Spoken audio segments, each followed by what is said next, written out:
F. Attends, je reprends. Ok. Qui c'est qui m'écrit partout? Allez voir la vidéo de Télacroise. J'en peux plus de vos commentaires des fois. Quand vous mettez ce genre de commentaires, précisez pourquoi, parce que ça donne pas envie d'y aller, quoi. Les petites punks bleues, je sais pas. Il y a moins de personnes qui viennent, il y a moins de punks bleus, il n'y a pas le PP de game, je sais pas. Je sais pas ce qui se passe. La famille Cassini, qui était en charge de la cartographie de la Terre. Je t'aime bien, toi, Alain Provenzo. J'aime bien ça. Tu m'en veux pas, hein. J'ai pas voulu te dire que t'étais platiste, hein, même si tu l'es pas. Même si tu l'es, hein. Pourquoi? Combien de départements? Je sais pas. Une cinquantaine, mais c'est pas le sujet. Vous reprenez régulièrement ce qu'on vous dit. Funky Brain, t'es platiste quand tu nous dis que la gravité n'existe pas. Après, il faut le préciser pourquoi. Moi, j'accepte. Je consulte beaucoup de choses sur Internet. J'accepte de tout consulter. Enfin, tout, on ne peut pas tout consulter. Je viens de vous dire que je me spécialise. Je ne peux pas tout connaître, tout lire. Mais tout ce qui concerne l'espace, tout ça. Tout ce qui concerne l'intraterre. Ah, mais j'ai voulu le provoquer.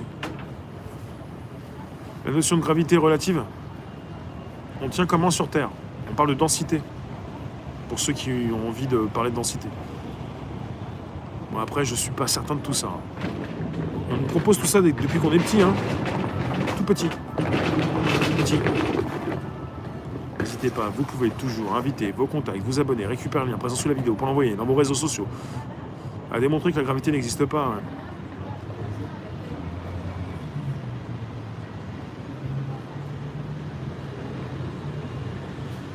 Énergie intemporelle. C'est ce que tu me dis, ça. Après, qui nous dit qu'on n'est pas dans une simulation? Qui nous dit qu'on n'a pas été créé? Alors, je vais vous dire, c'est pas simplement la proposition d'un farfelu, d'un mec qui s'appelle Elon. Pensez ce que vous voulez de lui, mais moi, j'aime beaucoup cette idée, et évidemment, comme on en parle, enfin, je vous en parle, la simulation, c'est absolument fascinant, parce que, justement, nous sommes en train de construire un monde virtuel, dans lequel nous positionnons déjà des avatars, des personnages, dotés déjà d'une intelligence artificielle. Quand l'IA deviendra consciente, parce que beaucoup le disent, même s'ils ne sont pas d'accord, l'IA deviendra consciente, si ce n'est pas déjà fait. Quand l'IA deviendra consciente, elle fera comme nous, elle s'éveillera. C'est-à-dire, rien ne nous dit qu'on n'est pas déjà dans la création d'un développeur, vous pouvez penser à Dieu si vous voulez, et qu'on a été créé de toutes pièces, doté donc d'une intelligence. C'est pas n'importe quoi.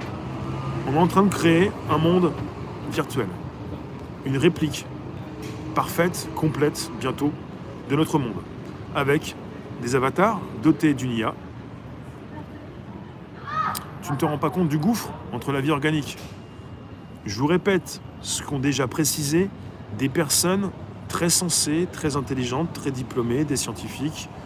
Et je vais vous dire, pour ce que disent ces personnes, c'est qu'il y aurait dans l'univers, pas le nôtre, parce que s'il est simulé, c'est pas le nôtre, dans le véritable univers, plus de monde simulé que de monde réel.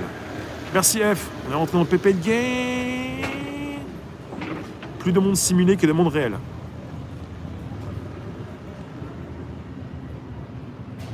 Non, je dis pas que t'es bête, Circé.